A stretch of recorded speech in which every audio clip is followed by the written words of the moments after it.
Halo Sobat Warta 17, apa kabar semuanya? Semoga teman-teman yang lagi nonton podcast ini dalam keadaan sehat dan selalu bahagia. Oke, kembali lagi kami bersama podcast Warta 17 Agustus.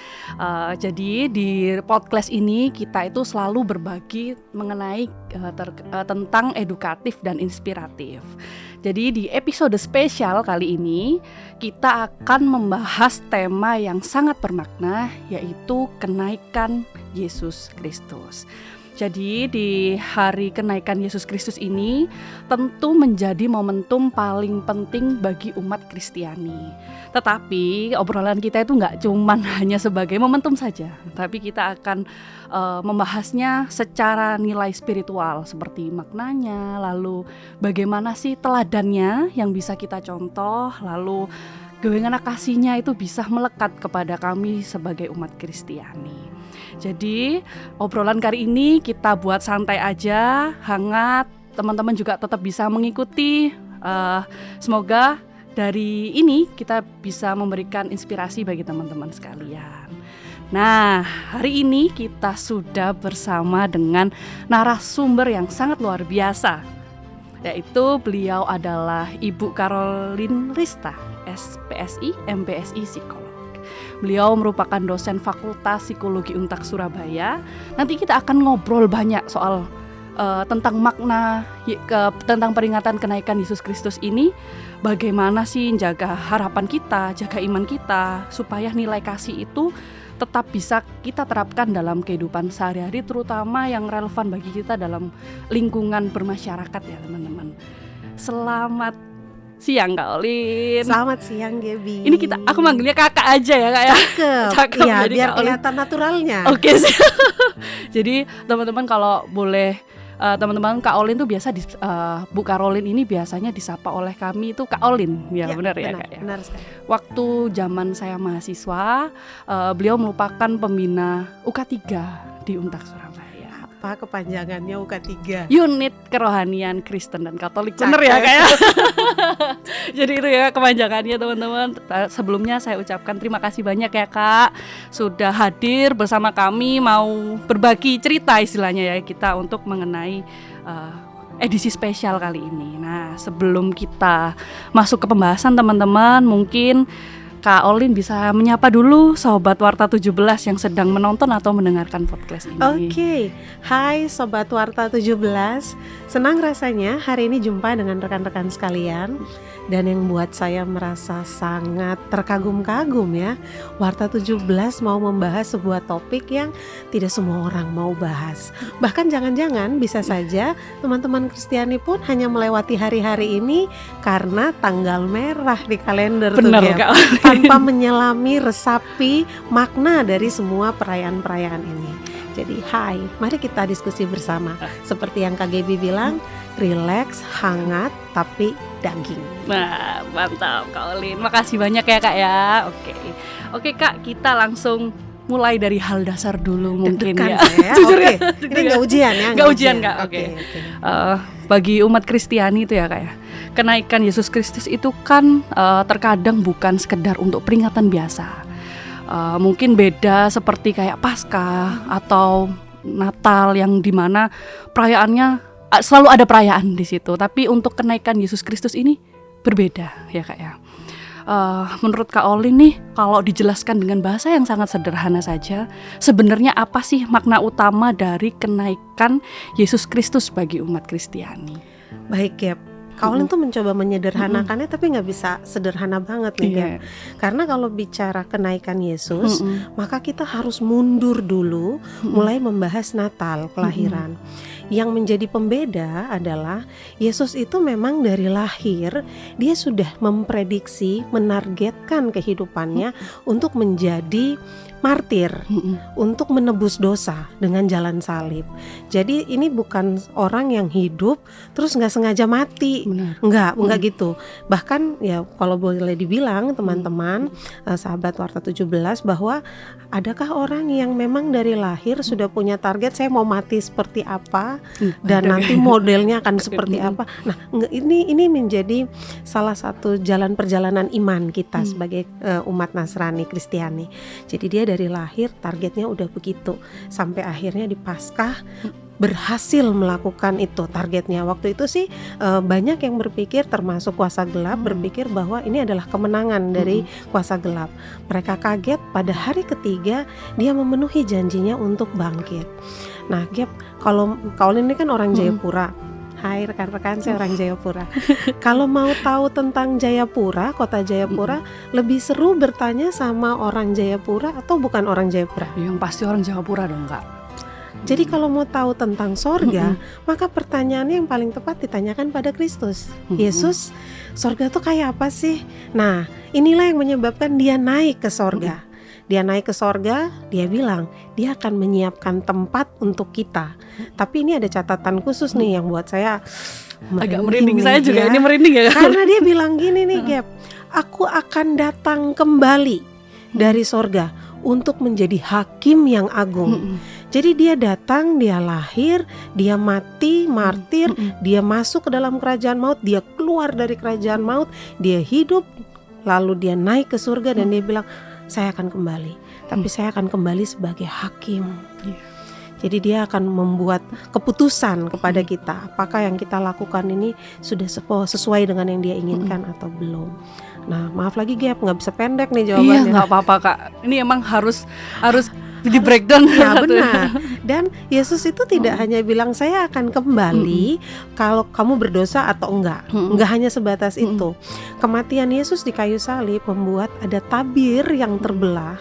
Tabir itu adalah tabir pembatas antara ruang suci dengan ruang maha suci, yang menyebabkan kita semua umat percaya bisa datang kepada Kristus secara langsung, tidak lagi pakai perantara. Jadi nanti waktu dia datang lagi, dia akan ngecek kita semua ini punya hubungan dengan Kristus nggak? Kalau menghargai kematian Kristus di kayu salib, artinya kita menghargai hubungan kita dengan Kristus. Tapi kalau sudah ngaku saya ini Kristen, terus ditanya punya hubungan dengan Tuhan nggak? Minggu saya gereja. Nggak sebatas itu, karena targetnya sampai punya hubungan. Karena ingat, kalau bicara kenaikan, dia akan datang kembali, dan dia datang kembali sebagai hakim. Jeng. Jujur saya merinding juga ya. Saya dapat insight juga ya ini dari sini. Menurut kalau dari segi pandang tadi kan sudah banyak ya Kak ya nilai spiritualitas yang bisa kita ambil. Lalu menurut Kak Olin nih, mengapa sih peringatan ini tuh masih relevan sama kehidupan kita sekarang? Lalu khususnya di tengah zaman yang sangat cepat ya, menurut saya juga ini sudah sangat cepat, banyak teknologi. Kenapa sih peringatan ini masih relevan dan penuh tantangan sampai hari ini? Ya, thank you. Anak muda terus ngomongnya ini relevan dan tantangan. Hani, teman-teman, sahabat Warta 17, kalau dia datang kembali sebagai hakim, maka yang menjadi pertanyaan dan yang masih relevan sampai sekarang, sudah siapkah kita ketika ia datang kembali? Kenaikannya ini sebagai pertanda dia menyiapkan tempat, dan bersiaplah bahwa dia akan kembali.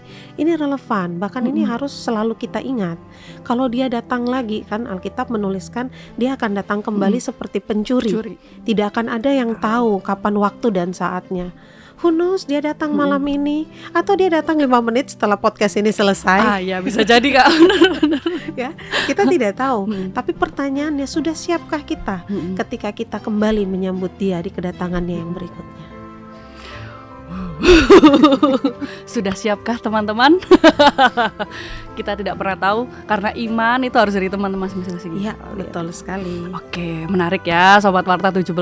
Jadi penjelasan Kak Olin, ini kita bisa melihat bahwa kenaikan Yesus Kristus itu bukan hanya peristiwa iman ya Kak ya, tetapi juga bagaimana seseorang tuh juga punya harapan. Lalu tetap percaya, tadi ada berapa quote yang saya juga tetap percaya. lalu dan tetap mau menghadirkan kebaikan dalam hidupnya.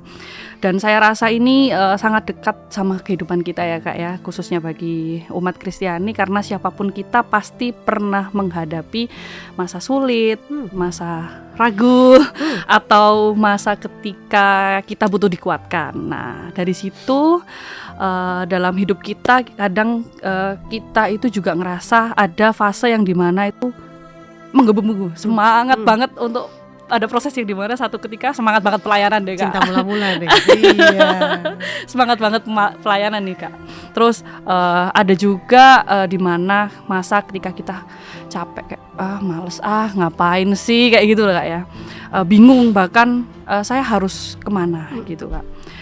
Di titik seperti itu harapan dan iman ada hal yang sangat penting Kak. Jadi kalau bagi Kak Olin nih, bagaimana kenaikan Yesus Kristus bisa dimaknai dengan simbol harapan umat Kristiani? Tarik nafas saya. Teman, sahabat Warta 17, siapa di dunia ini yang hidupnya tidak pernah masuk dalam proses? Ya, rasanya tidak ada. Kalau mau kita spesifik, adakah nabi yang Yesus sayangi, yang hidup sama-sama jadi murid di antara 12 murid itu, yang hidupnya happy aja? Nggak ada. Bahkan mereka semua memasuki situasi yang sulit. Ya, ada yang dipenjara, ada yang disalib terbalik akhirnya, ada yang dirajam dengan batu sampai mati. Tidak ada yang melewati situasi yang tidak sulit. Sehingga bahkan Yesus waktu hidup, dia punya target tuh mulia loh. Sebagai Tuhan tuh dia bisa loh gak harus jadi martir. Benar. Tapi kan saking cintanya dia, dan gak pernah ada tuh yang saking cintanya kasih saya nyawanya. Itu hanya Yesus. Jadi kalau ditanya bagaimana menumbuhkan harapan tetap ada, satu yang kita semua layak untuk selalu mengingatnya, kalau nyawa dia kasih, masa hari depan yang gilang gemilang tidak dia berikan, tidak akan mungkin, karena nyawa dia berikan. Jadi di dalam lembah kelam saya selalu mengingat bahwa dia ada dengan saya. Bahkan momen romantis human aja, manusia aja, kita bisa lihat dia tulus atau tidak tulus justru di saat lembah kelam. Iya Kak, benar-benar. Jadi tidak sering tuh Yesus mengizinkan. Saya pakai kata mengizinkan karena sebenarnya dia bisa loh menghalau itu. Tapi dia tahu ujian-ujian yang kita hadapi itu mendatangkan kebaikan. Sekali lagi, sudut pandang kita harus berbeda. Ada yang bilang gini, kebaikan apa? Saya nggak dapat kebaikannya. Salah. Kebaikannya dari sudut pandang kacamata Kristus. Ada yang bilang gaji saya kurang sekarang, gak kayak dulu. Tunggu, tapi dengan posisi yang sekarang kamu jadi makin dekat dengan Tuhan. Itu lebih mahal, karena yang selalu Yesus perhitungkan adalah jiwa kita, keselamatan kita, bukan apa yang dilihat dunia. Jadi kalau nyawa dia beri, masa hari depan yang gilang gemilang itu tidak dia berikan? Hanya jangan salah pasang standar. Bener Kak. Kadang-kadang standar gilang gemilangnya standar dunia. Nah, itu bahwa Kak, gaji saya banyak, asetnya di mana-mana, jabatan saya bagus, asetnya di mana-mana. Enggak. Justru itulah yang menjadi sudut pandang yang berbeda, cara pandang yang berbeda. Kak Olin ngomong gini bukan berarti saya sudah katam ya, enggak. Setiap hari berproses dengan situasi baru. By the way, ngomong-ngomong pelayanan, ada yang datang terus ngomong gini, Kak Olin sekarang saya udah gak pelayanan loh. Oh ya? Mengapa? Terus dia bilang, saya gak punya waktu. Kenapa? Saya sibuk kerja. Terus saya nanya lagi, emang di kerjaanmu gak ada orang? Ada kok Kak, ada orang. Terus alasannya apa gak melayani di kerjaan? Karena pelayanan itu tidak skupnya gereja. Tidak selalu bicara tentang gedung gereja, tapi pelayanan itu adalah membagi hidup setiap harinya dengan semua orang yang ada di sekeliling kita. Itulah pelayanan, membawa orang-orang di sekitarmu untuk up, next level, naik lagi. Kalau Anda sebagai seorang profesional, ya bagaimana caranya membawa stafmu, karyawanmu untuk dia naik level, dia punya posisi yang lebih bagus, perkembangan pribadinya makin berkembang. Kalau saya sebagai dosen, bagaimana mahasiswa saya tidak hanya paham secara teori, tapi bagaimana dia punya pertumbuhan karakter, dia punya integritas, dia punya kejujuran. Itu yang harus kita latih. Jadi jangan berpikir bahwa saya tidak melayani lagi. Enggak, kamu hanya melayani di musim yang berbeda, di tempat yang berbeda.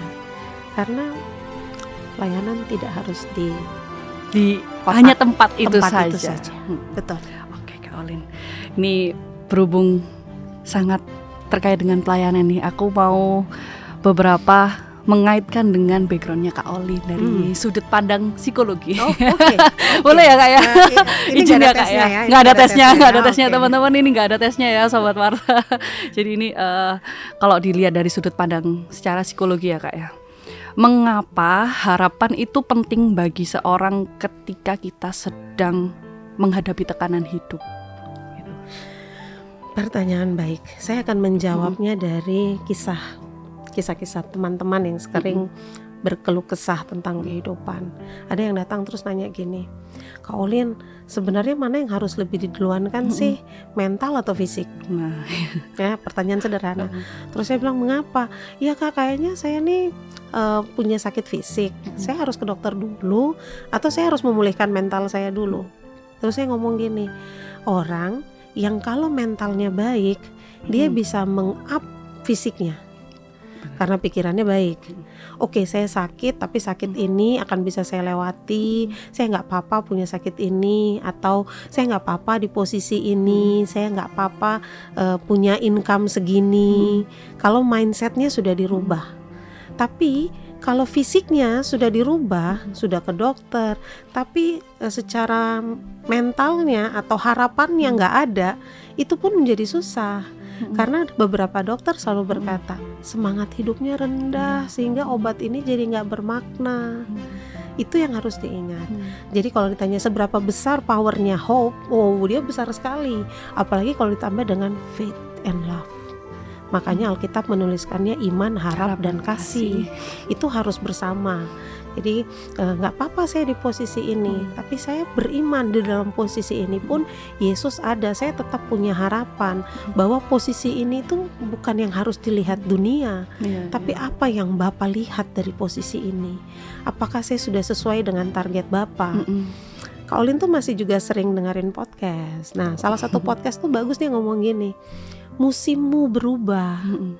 Jadi dulu kamu ada di pelayanan A atau di posisi A, terus Tuhan bawa kamu pindah ke pelayanan B atau di posisi B atau dengan lingkungan baru, pindah tempat kerja.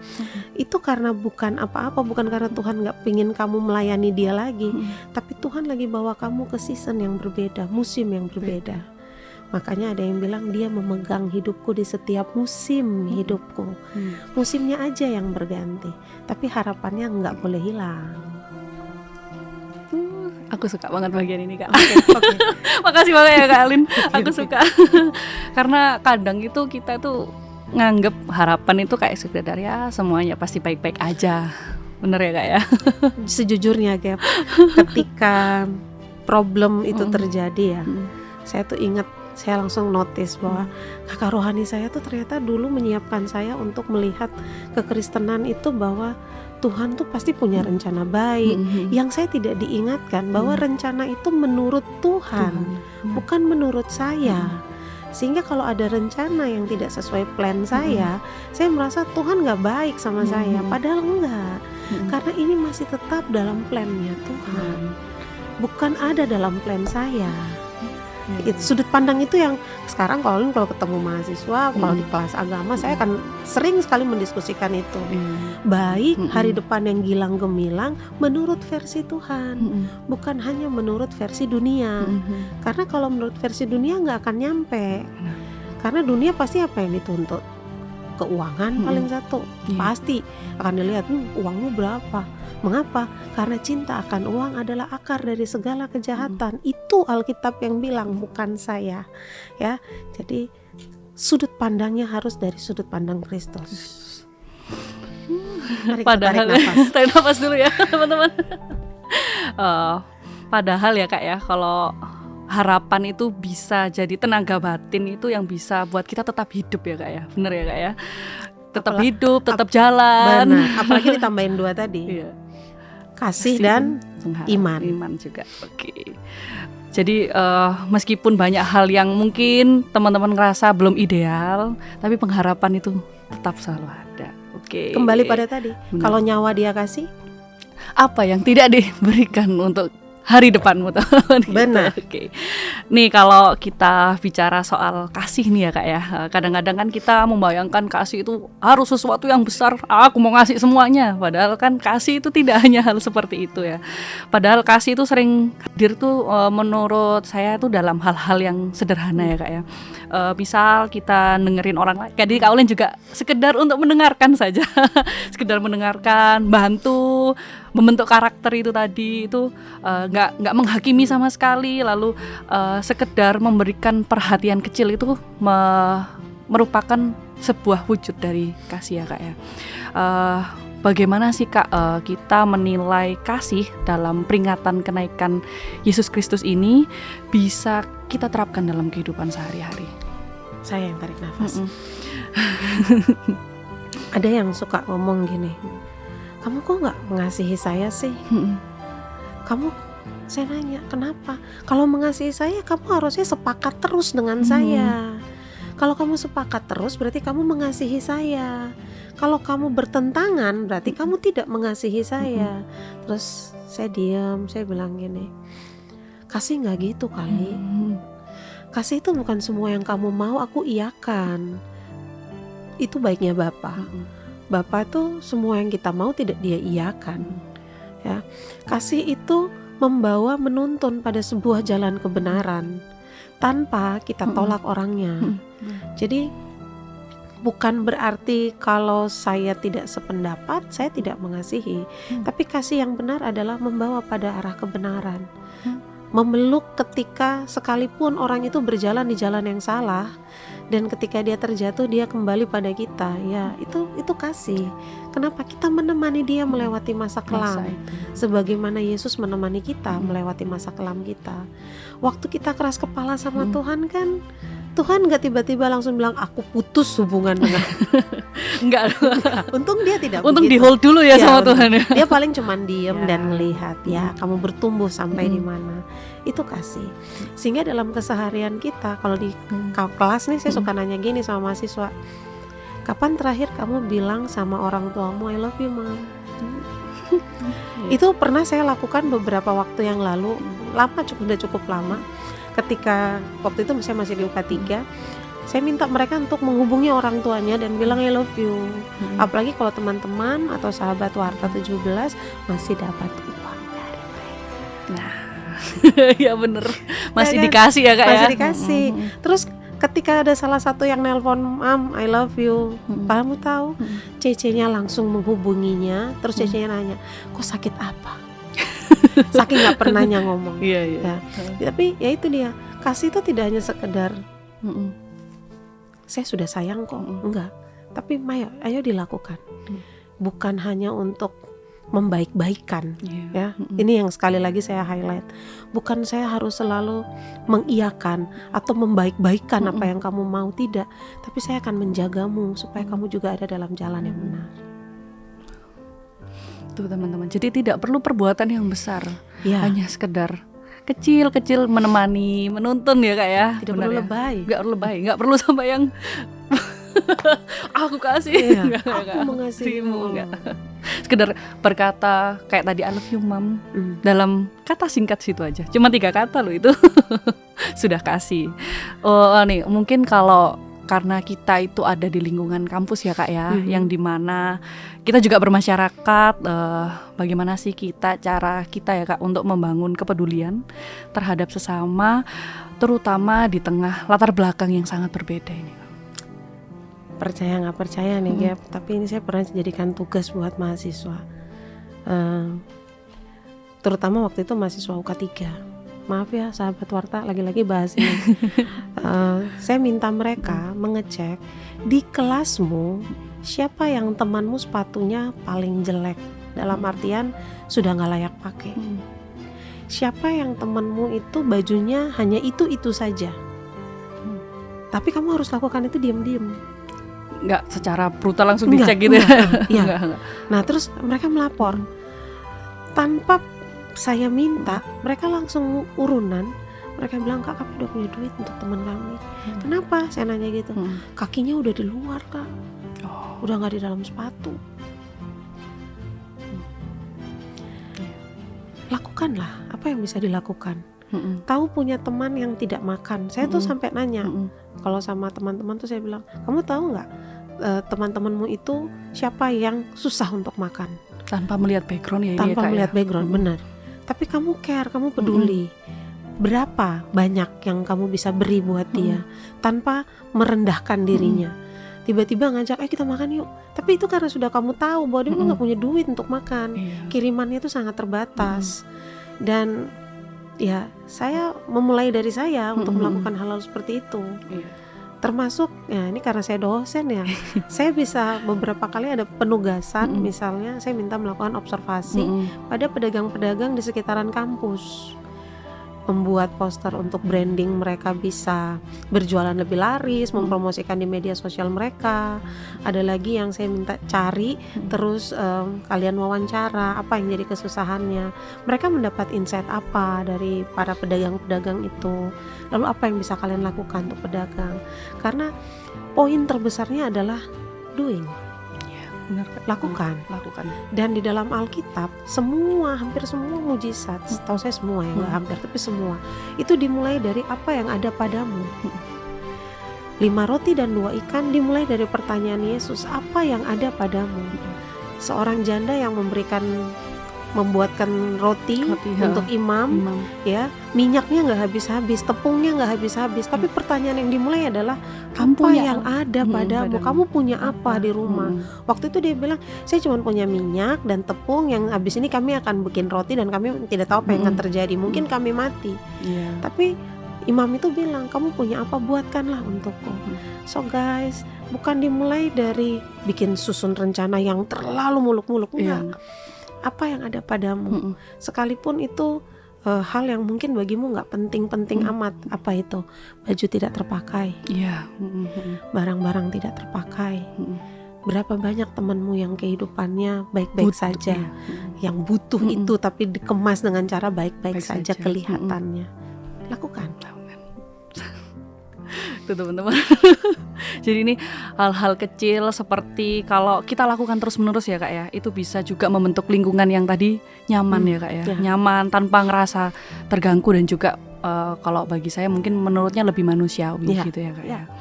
Oke, kalau kita lihat dari prosesnya kenaikan Yesus Kristus ini kan pasti ada teladannya ya Kak ya. Kalau di hari besar keagamaan itu biasanya kan di hari keagamaan besar apapun nih Kak ya, kita kan biasanya diajak untuk berhenti sejenak gitu, melihat diri sendiri, lalu bertanya nilai baik apa yang sudah saya jalankan dalam kehidupan saya. Nah karena pada akhirnya tuh nilai spiritualitas tuh tidak hanya terlihat dari yang kita ucapkan ya Kak, tetapi juga bagaimana kita bertindak dan bersikap. Nah nilai keteladanan apa nih selama proses, tadi kan Kak Olin sudah menjelaskan juga ada kematian, kebangkitan, dan juga akhirnya hingga kenaikan. Nilai teladan apa yang bisa kita ambil dari peringatan Yesus Kristus? Saya tarik nafas. Nah, kalau bicara keteladanan apa, Kristus itu datang tidak untuk memamerkan dirinya, tapi dia fokus pada targetnya, yaitu penebusan kayu salib. Lalu dia naik ke surga. Keteladanan yang kurang apa lagi yang dia lakukan? Bahkan ada teman ngomong gini, Tuhan kenapa hidupku begini ya? Orang tuaku berpisah, aku sekarang hidup seperti ini. Aku tuh gak salah apa-apa loh kalau karakterku jadi seperti ini. Terus Yesus, sementara dia lagi ngobrol gitu dengan dirinya sendiri, ada kalimat yang muncul di hati dia gini, aku juga waktu di bumi tuh aku gak salah apa-apa loh, tapi aku dihukum kayak gitu. Menerima apa yang Yesus rancangkan dalam hidup, itu salah satu bagian dari keteladanan hidup. Dia tuh sampai di Taman Getsemani, dia berdoa sampai peluhnya seperti darah karena dia bilang, kalau boleh cawan ini berlalu daripadaku, tapi biar kehendak-Mu lah yang jadi. Sahabat Warta 17 sedang dalam momen sisi hidup yang mana? Saya ngomong ini bukan mudah, saya tahu, saya melewatinya dan saya berjuang melewatinya. Untuk berkata bahwa kalau ini rancangan-Mu buat saya Tuhan, saya akan tunduk, betul-betul tunduk dan berkata rancangan-Mu lah yang terjadi, rencana-Mu lah yang terjadi. Itu